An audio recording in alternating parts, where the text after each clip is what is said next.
ವೀಕ್ಷಕರೇ ನಮಸ್ಕಾರ. ಕನ್ನಡ ನಾಡು ಸುದ್ದಿಗೆ ಸ್ವಾಗತ.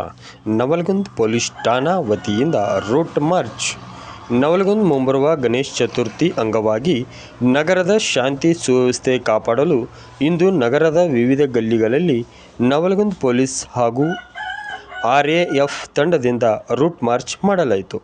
ಈ ಸಂದರ್ಭದಲ್ಲಿ ನವಲಗುಂದ CPI ರವಿ ಕಪ್ಪತ್ನವರ್, PSI ಜನಾರ್ದನ್ ಭಟ್ರಳ್ಳಿ ಹಾಗೂ ಎಲ್ಲ ಪೊಲೀಸ್ ಸಿಬ್ಬಂದಿ RAF ತಂಡದವರು ಇದ್ದರು.